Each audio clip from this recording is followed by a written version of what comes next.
The squeal of tires sliced through the afternoon haze, the guttural sound of a predator stopping short. A black Aston Martin, sleek as polished obsidian, cut across Nina's path, missing her by a breath. Her heart hammered against her ribs, a frantic bird trapped in a cage. The tinted passenger window slid down with a silent, electric hum, revealing a face carved from unforgiving granite. Jacksonville, his eyes, the color of a stormy sea, pinned her to the pavement. "Are you out of your mind?" His voice was low, a controlled rumble that promised a tempest. "First, you sabotaged the West Side Project negotiations, and now you're throwing yourself in front of my car. What's your next move, Ms. Liu?" Tears, a lawsuit. The public humiliation was a hot flush crawling up her neck. Passers-by slowed, their curious glances like tiny needles. "No, that's not it," Nina stammered, clutching the strap of her portfolio.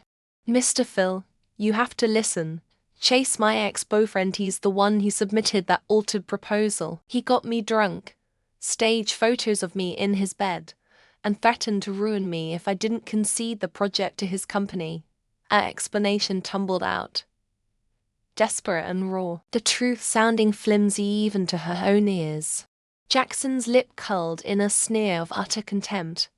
He saw a schemer, another desperate woman trying to leverage a sob story for a second chance. "Spare me the melodrama.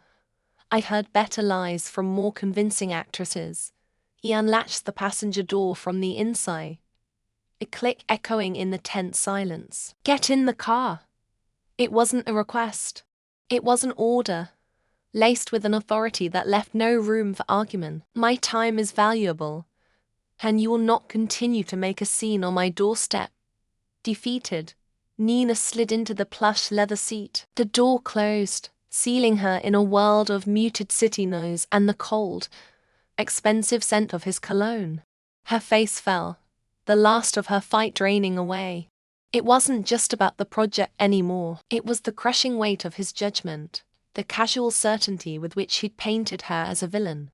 He accelerated with a controlled fury, weaving through traffic with an impatient grace. Suddenly, a delivery bike shot out from a blind alley.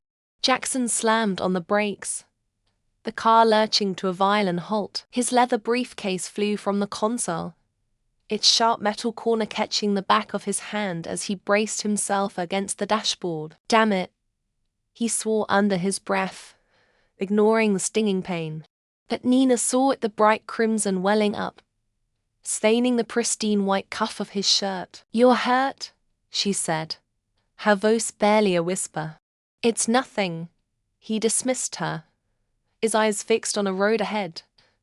But the bleeding didn't stop. Without thinking, Nina reached into her bag, pulling out a small first aid kit she always carried. "Let me see," she insisted, a tone shifting from pleading to practical. He shot her a suspicious glare, but when she met his gaze without flinching, a flicker of uncertainty crossed his features.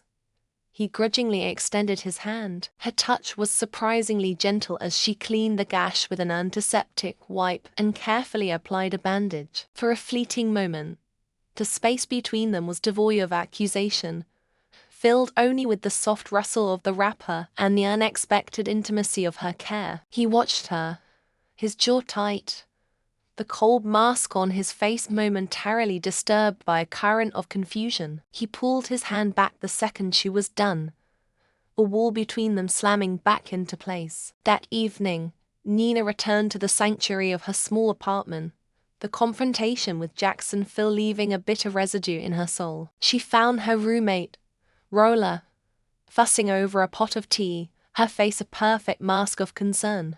"Nina, you look exhausted," Rolla cooed, handing her a cup. "That meeting must have been awful. Why don't you take a hot bath? I'll stay the night, just to make sure you're okay."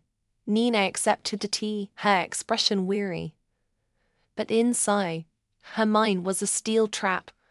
She remembered this. The clawing sweetness in Rolla's voice, the feigned sympathy. It was a scene straight from the life she'd already lost once. a memory so vivid it felt like a prophecy. In that other timeline, Roller's comfort was the prelude to her greatest betrayal. Later, pretending to be asleep, Nina watched through a crack in her bedroom door. The living room was dark except for the glow of a street lamp filtering through the window. She saw Roller's shadowy figure creep to the antique jewelry box on her dresser. With nimble fingers, Roller opened it and lifted the one precious thing Nina owned, a delicate jade pendant, cool and luminous. Nina's heart beat a steady, deliberate rhythm.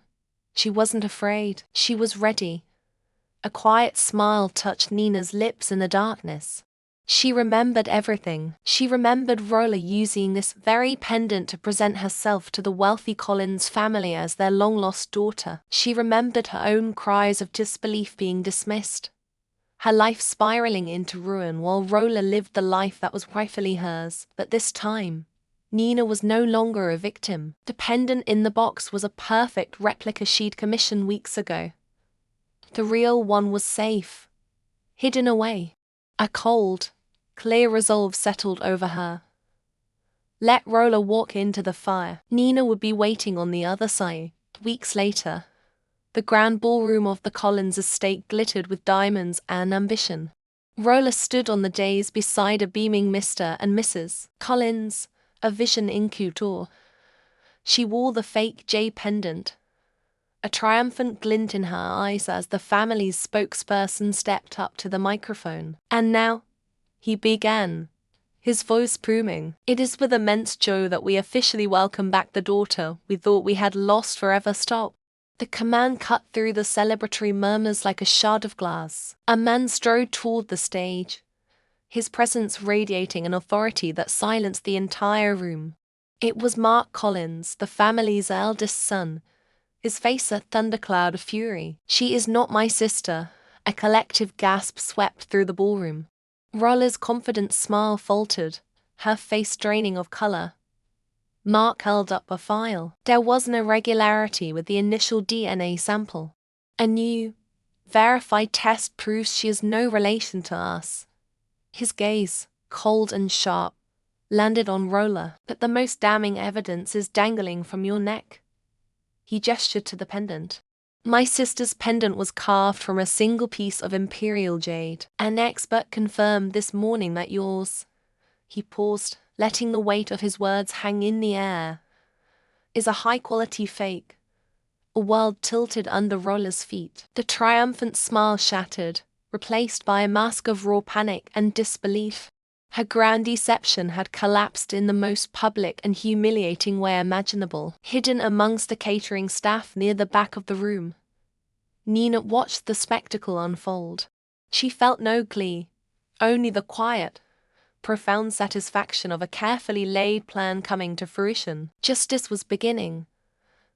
Amidst the stunned whispers and flashing cameras, Mark Collins's eyes scanned the crowd, a frantic search in their depths. They passed over the sea of shocked, aristocratic faces until, finally, they locked onto Nina's. For a split second, their gazes held. He saw the calm in her eyes, the quiet strength in her posture, and perhaps a faint, familiar echo of his mother's face. He didn't know who she was, not yet.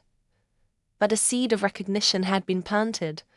The truth was about to find its way home. The city lights smeared past the windows of the Bentley, a river of fractured neon. Inside, the silence was a weapon. Jackson's hands were clamped around the steering wheel, his knuckles white against the supple leather. His profile, carved from granite and shadow, was turned towards the road, but Nina felt the full force of his focus pinning her to her seat. Mark, he said, the name dropping into the quiet car like a stone.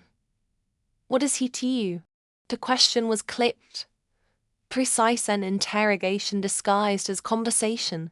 Nina refused to be intimidated. She let her gaze drift to the cityscape, affecting an air of casual contemplation. Mark, he's kind, he listens, and he doesn't treat me like a business liability.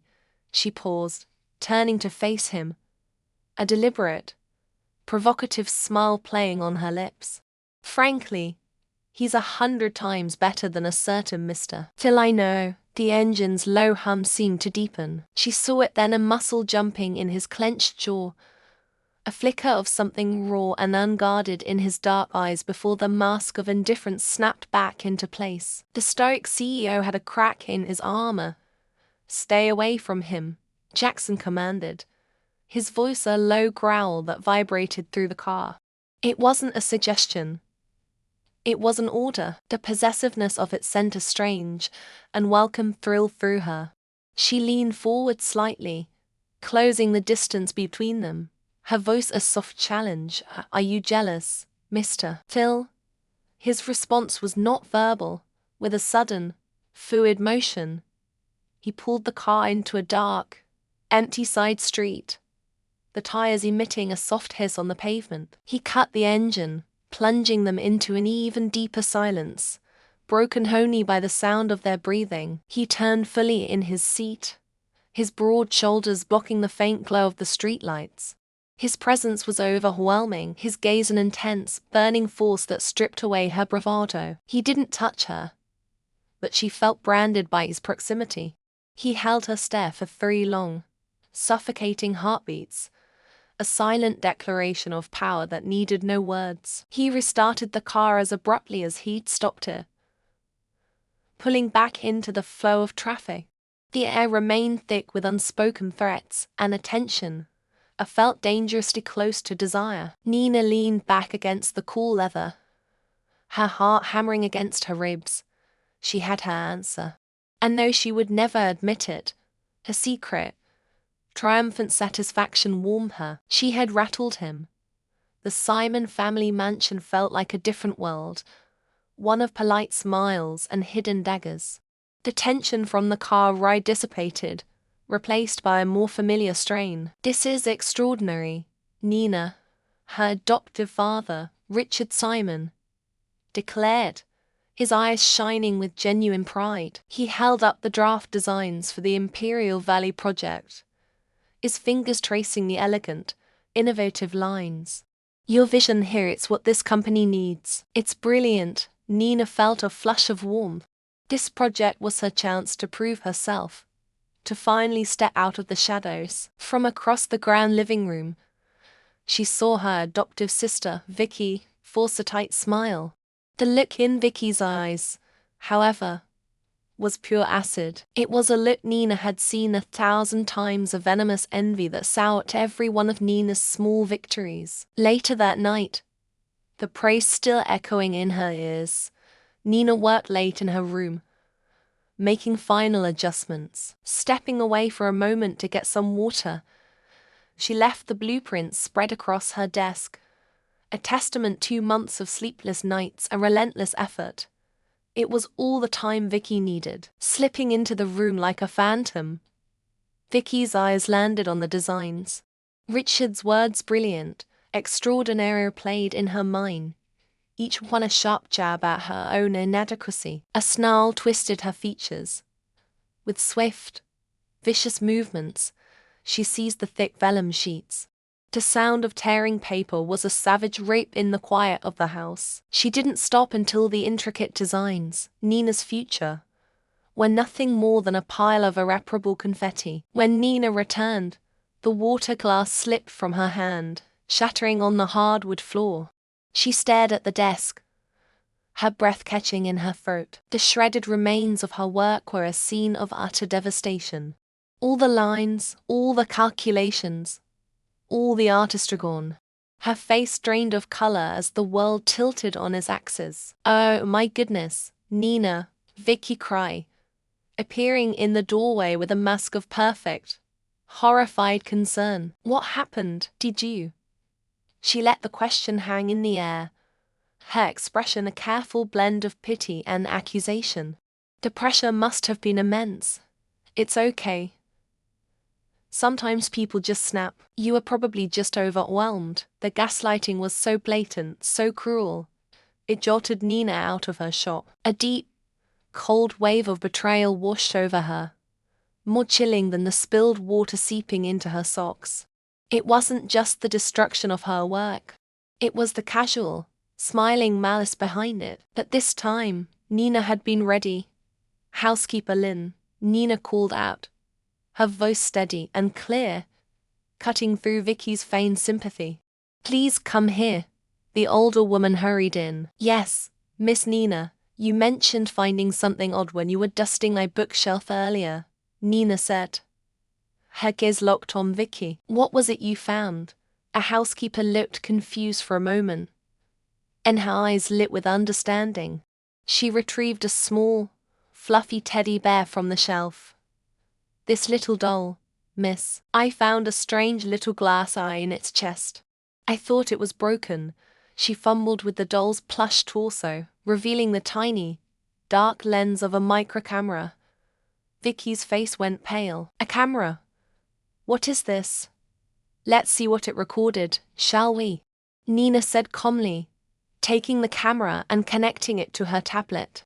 The whole family had gathered now, drawn by the commotion. Richard stood beside Vicky, a protective hand on her shoulder. On the screen, the video played. The empty room. And then, the door opening. Vicky's face, contorted with rage and jealousy, filled the frame. The footage was silent, but her fury was deafening as the tablet screen showed her tearing the blueprints to shreds with a savage, unrestrained glee. A collective gasp filled the room. The truth was undeniable, captured in high definition. Vicky's carefully constructed facade crumbled into dust, exposed and humiliated. Her legs gave out and she collapsed to her knees before her father. "Daddy, I don't know what came over me. I'm so sorry.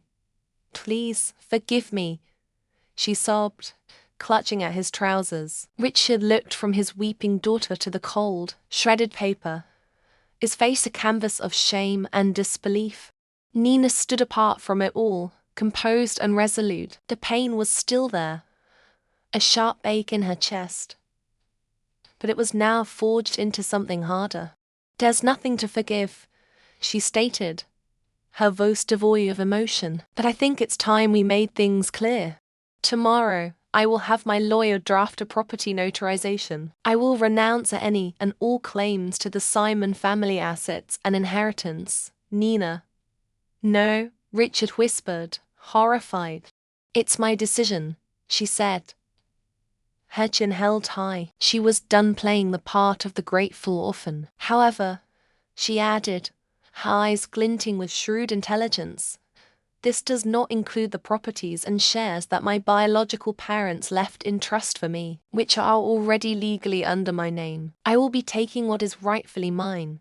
Her adoptive father stared at her, shamed by his own daughter's treachery and stunned by Nina's unwavering integrity. In that moment, he saw not a broken girl, but a woman of formidable strength who had just severed her last tie to them.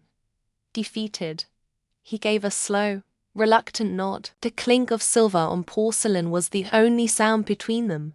Nina kept her gaze level, her voice a low, steady murmur that belied the tremor in her hands. Across the table, J. Phillips, grandson of a media magnate, looked as if he'd swallowed acid. "I'm sure your grandfather would be fascinated to learn how you've been entertaining his latest fiancée," Nina said, swirling the last of her wine. "A few candid photos, a hotel receipt. It's amazing what a little digging can unearth." A vein pulsed in Jay's temple. "What do you want?" he hissed, his Playboy charm curling into raw fury. "The Simon family needs the Imperial Valley project. You have a seat on the approval committee. Make it happen." She didn't phrase it as a request. It was a statement of fact. A transaction. He was trapped, and the predatory glint in his eyes told her he knew it. He gave a single, jerky nod, the gesture of a man checkmated. The victory felt hollow, a necessary poison she had to swallow to survive. Later that night, the poison soured in her stomach as she fumbled with the keys to her small apartment. Before she could turn the lock, a hand covered hers. She flinched, spinning around to find Chase, his face a mask of pleading desperation. "Nina, please," he began, his voice thick with a practiced sorrow she no longer believed. It was Vicky. She pushed roller on me, manipulated everything. I never wanted to hurt you. The apology was a year too late and $1 million short. Get away from my door. Chase. Just give me one more chance. The deep, calm voice that cut through the hallway's stale air was as unexpected as a lightning strike. I believe the lady asked you to leave. Jackson stood out of the hall, casual in dark jeans and a Henley that did little to hide the lean strength of his frame. He wasn't Mr. Phillips, the formidable CEO. Tonight, he was just Jackson, and his presence was an unassailable wall. Chase's blustering bravado evaporated. He shot Nina a wounded look before retreating down the stairs, swallowed by the shadows. Jackson closed the distance, his eyes scanning her face. You have a knack for attracting trouble. Nina finally got the door open, her heart hammering against her ribs. And you have a knack for showing up at the worst possible moments. He followed her inside, his broad shoulders making the tiny living space feel even smaller. He leaned against the closed door, a playful smirk touching his lips. I'd say my timing was impeccable. A heroic rescue like that deserves some form of compensation. He took a step closer, his scent sandalwood and clean night air filling her senses. Her breath hitched. She felt cornered, not by him, but by the dizzying, infuriating pull he had on her. I don't remember asking to be rescued. You didn't have to. His gaze was intense, stripping away her defenses. Damn him. Why did his presence feel like both a cage and a sanctuary? She wanted independence. Her life she built herself. Yet a part of her craved the solid, grounding force of his protection. The conflict churned within her, a frustrating mix of resentment and an attraction that felt dangerously like hope. The next day, she tried to offer that same protection to her adoptive father. In his opulent home office, she stood before his mahogany desk, a ghost in a house that was never truly her home. Dad, Miller's blueprints are flawed. He's been shopping them around 4 months. Buying them for the Imperial Valley bid would be a disaster. Robert Simon waved a dismissive hand, his focus on a stock ticker. Nonsense. Miller is a genius. You're just upset that Vicky is handling the acquisition. Nina's warning fell on deaf ears, but it hadn't gone unheard. Outside the office, Vicky pressed her ear to the door, a venomous smile spreading across her face. Perfect. If Nina thought the blueprints were a bad idea, they must be the key to securing the project and finally eclipsing her pathetic stepsister for good. She slipped away and dialed Miller's number. The Simon family is interested. Vicky cooed into the phone. My father is prepared to offer $10 million. Miller, sensing a bigger fish on the line, chuckled. My dear, for a project of this magnitude, and given the competitive interest, the price is $20 million. Non-negotiable. Blinded by ambition and the burning need to best Nina, Vicky didn't hesitate. Done. A fleeting, giddy triumph surged through her. She had won. She had secured their family's future and proven her worth. From the top of the grand staircase, Nina watched Vicky end the call, her expression one of smug victory. Nina's face remained a mask of calm composure. She had set the bait, and her sister, consumed by her own greed, had swallowed the hook, the line, and the sinker. The public presentation for the Imperial Valley project was a grand affair. Robert Simon, beaming with pride, stood before the board and investors, celebrating his daughter Vicky's foresight in acquiring Miller's revolutionary design. The schematics flashed onto the large screen behind him. A hush fell over the room. Then, a sharp, disbelieving laugh cut through the silence. Senior Woody, the most respected architect on the city's planning commission, was on his feet, pointing a trembling finger at the screen. You have to be joking, he boomed, his voice echoing in the mortified silence. This isn't revolutionary, Robert. This is my rejected preliminary design for the Northgate Tower from 5 years ago. Miller was my intern. Are you trying to pass off stolen? flawed work as your own. The blood drained from Robert Simon's face. His head whipped toward Vicky, his eyes blazing with a fury that was terrifying to behold. The project wasn't just a failure. It was a public humiliation, a catastrophic scandal. As if on cue, the doors to the conference hall swung open. A slick man in a tailored suit strode in. "Mr. Simon," he announced loudly. "Mr. Gatsby sends his regards. He's here to collect the outstanding $5 million on Mr. Miller's $20 million proposal your daughter purchased." The revelation of the grossly inflated price was the final, devastating blow. The room erupted in shocked whispers. Robert Simon's face contorted into a mask of pure rage. He advanced on Vicky, who was frozen in a state of abject terror.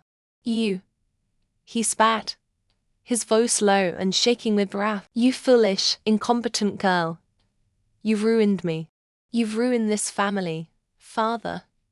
Please, I didn't know."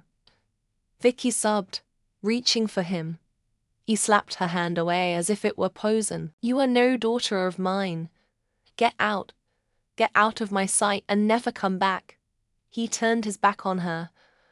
A summary execution in front of the city's elite. Stripped of her name, her family, and her future, Vicky collapsed in a storm of hysterical sobs, her pleas for mercy lost in the rising cacophony of her public disgrace. The rain came down in relentless, slanted sheets, turning the city lights into a blurry watercolor. From the window of her small apartment, Nina watched the storm, each drop streaking down the glass like a tear. The sting of her adoptive family's final, cruel rejection was a raw wound, a cold hollowness that the storm seemed to echo. They had cast her out, their words still ringing in her ears, leaving her utterly alone with the wreckage of their lies.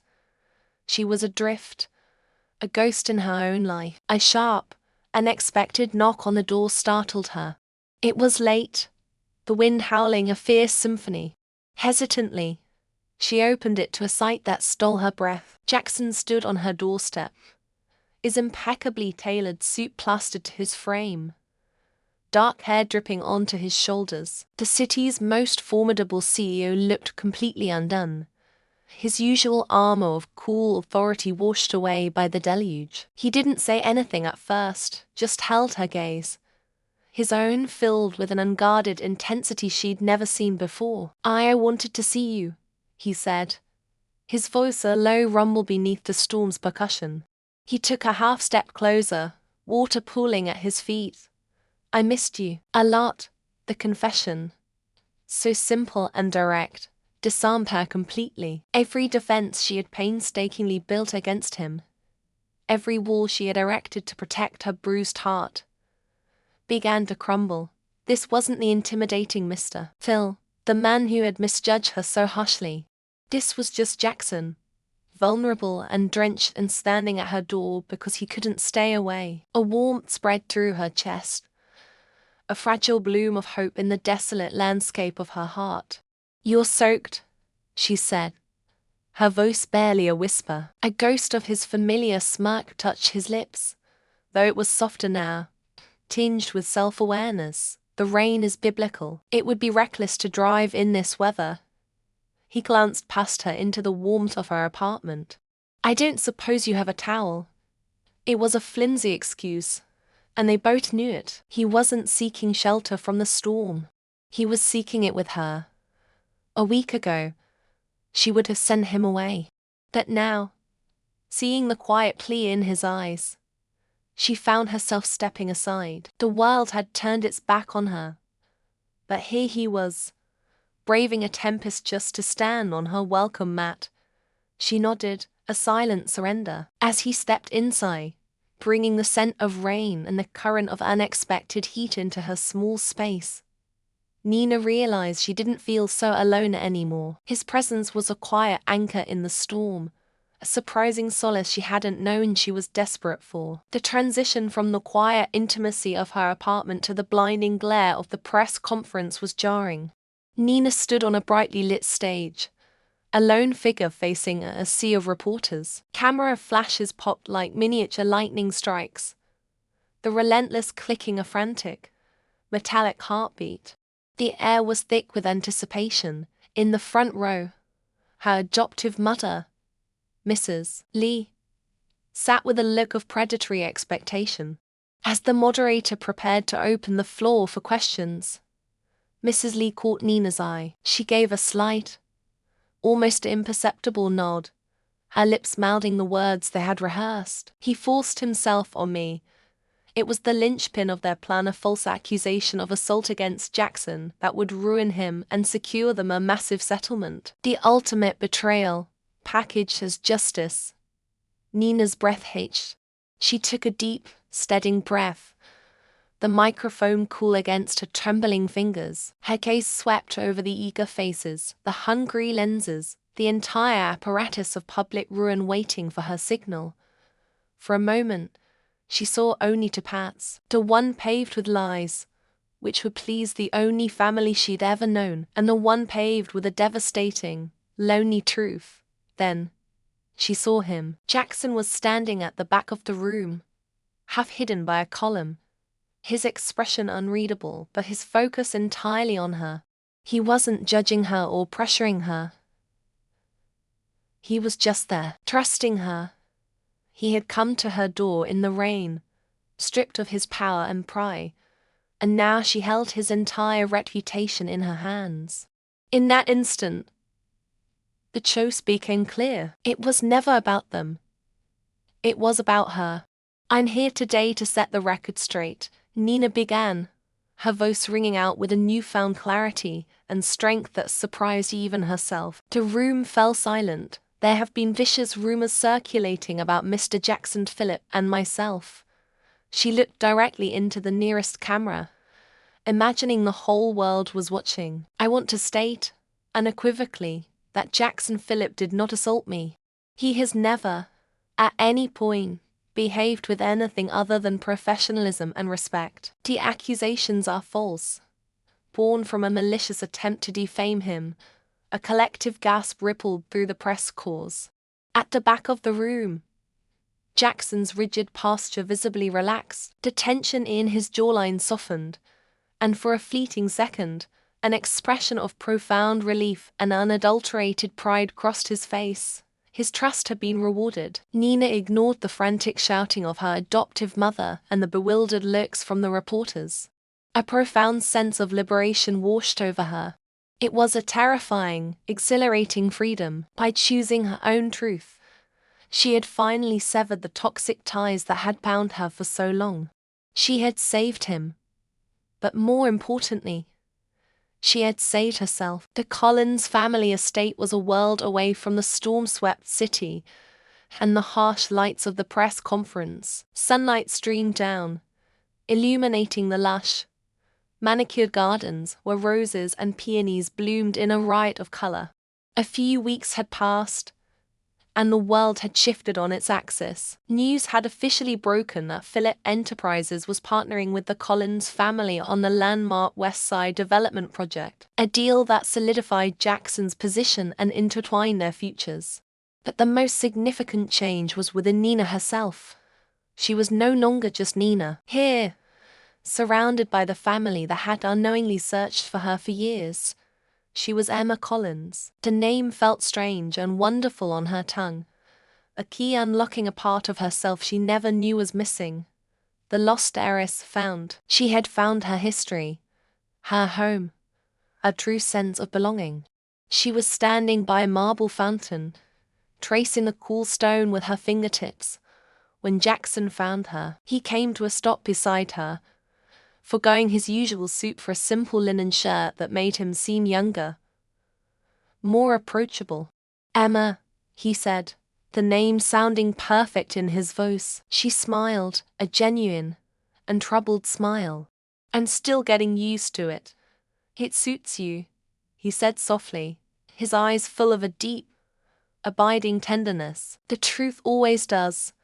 They stood in comfortable silence for a moment, the sound of the fountain and the distant hum of bees filling the air. All the misunderstandings, the deceptions, The external pressures that had tried to tear them apart had finally dissolved. There was nothing left between them but a clear, quiet space. "My grandfather told me the partnership is official," she said, turning to face him fully. "Congratulations, it's our partnership," he corrected gently. He reached out, his hand coming to rest on her arm. His touch both a question and a promise.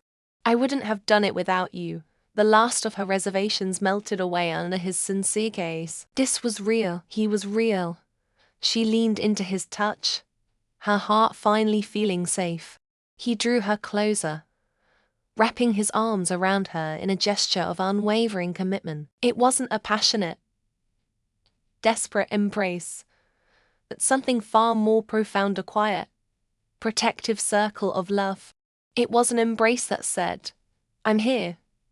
We are a united front against the world." Resting her head against his chest, Emma Collins looked out over the sprawling garden, towards the horizon where the sky met the endless green hills. The ghosts of her past, the insecure orphan, the manipulated pawn, the heartbroken girl, had finally been laid to rest. In their place stood a woman who knew her own worth, a cherished daughter, a respected partner, and a woman deeply, irrevocably in love. Her journey had been a trial by fire, but she had emerged not scorched, but forged. And as the sun warmed her face, she felt a boundless sense of hope, a certainty that this was not just an ending, but the true beginning of her life.